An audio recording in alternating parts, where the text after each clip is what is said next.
Hey guys, Jeremy Majors here with Majors Academy Dog Training on an updated video on the prong collar. Just want to run through some things really quickly for you guys so that you guys can understand why the prong collar is a really good tool. Alright, so basically let's just start with the why. The prong collar is a very good tool because it will help your dog achieve loose leash walking. Loose leash walking is very important if you have a dog that pulls and or is nervous in any way towards dogs, humans, even wanting to go after squirrels, things like that. Very good tool in order to get some respect on the walk and get their attention and work through some of those problems. Okay, so the only prong collars that we use are Herm Sprenger prong collars. And it is a German brand. You can find them on Amazon. Very rarely will you find them at your local pet store.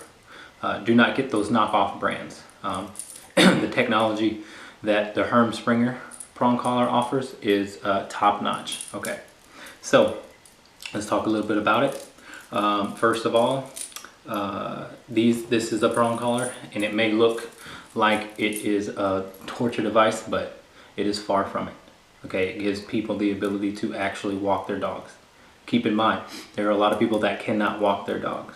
Okay, whether it be the elderly person with a young rambunctious rescue or a young child who really wants to walk their dog. It gives them the ability, and everything in between, give them the ability to get their dog some exercise, because that, in my estimation, is one of the most important things. Okay.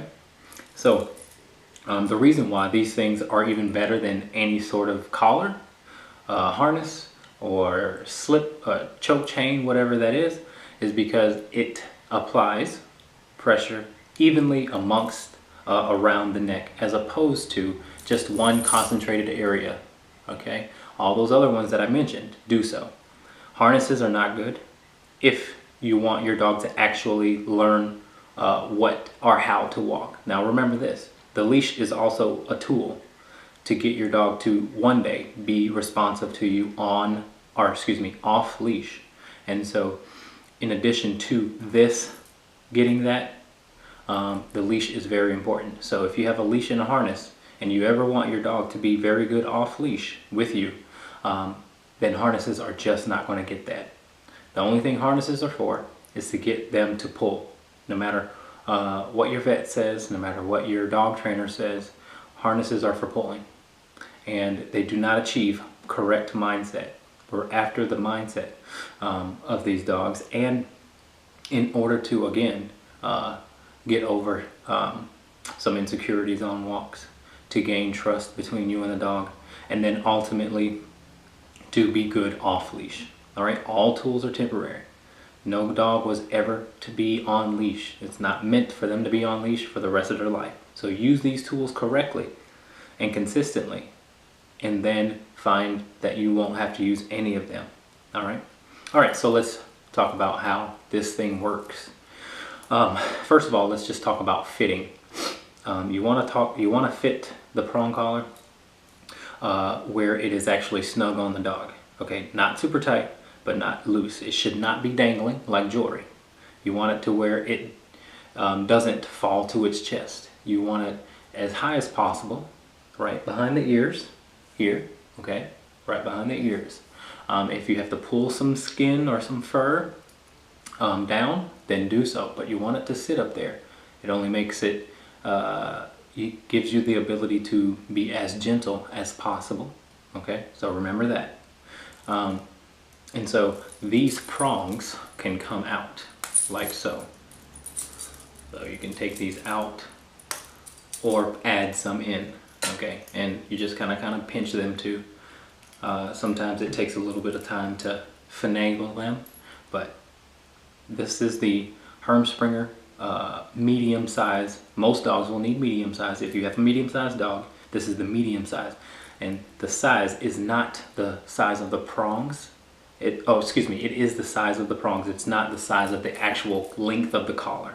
Okay, so when you go shopping for one, the medium size is what you'll get with the prong size. There's a smaller size. Those are for small dogs. I think it's 2.25 millimeters. But this would be the 2.5 medium-sized dog. Most dogs will need this. This can work for big dogs as well. All right. So keep that in mind. Okay. Now, let's just talk about fitting now. Okay. So we've went through how to put it on and how it should fit. Now let's just talk about where to put the leash. And this is in no order. So just keep that in mind that I'm just kind of going off the fly and I'm talking real low because my son is sleeping. So excuse me for that. But the leash goes on the thicker ring. There's 2 rings here. All right. The leash goes on this one, the one that's kind of wider. This is they call it dead ring. You want to put the leash on this so that it gives and takes. You see how it gives and takes? If you put the leash on both, then there's no real give. All right. You want to put the leash on this one so that it can squeeze and then let go. You see? When the dog is walking in loose leash, this is what you want to hear. You want to kind of hear this dangling. Okay. That's true loose leash walking where your dog actually gets what you want it to get. If it's tight like this, then it's applying pressure evenly around the neck. Okay, but work to this. All right. So when your dog is actually doing what you want, this is it's not even in use. Okay, it's just on, which is what you want. Okay. So the leash goes on this one. Now this is called the quick release because if you notice it has this little clasp here, and it's quick release because you just go like this and then the collar's off. Okay. Now many of my past clients sometimes have trouble putting it back on, and I want to explain that. So if you have your quick release, you want to grab the end with this little thing here, this little circle. Then you grab the end of the chain like this. All right. You put this through here, grab that, just like that, and then grab that quick release and put it there. All right. Now this is where, again, this is where the dog's head is. Okay, so it's just like this. Okay, I'll do it again. So we are pressing that to release it. We grab the end of the chain here, pull it all the way through, take it through the hole, grab it, and then put the clasp on, just like that. Okay, again, dog's head is here. All right, well, an easier way to go ahead and, for people who have strong hands or just get a hang of removing prongs, you can just easily do this. This is what I do. I just put the collar around the dog's neck like this, and then boom, this is up. Again, after I fit it correctly. Okay, so that's the most important thing. That's the real reason why I made this video, is to explain the sort of, you know, difficulty when it comes to the prong collar. But yeah, that's about it, you guys.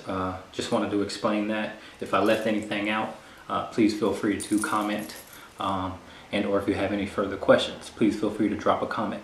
And if you haven't already, why don't you give us a like, a thumbs up, and or subscribe.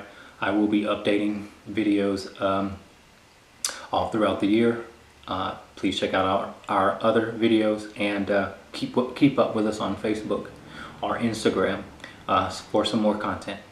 All right, you guys, thank you for watching, and we'll see you in the next video.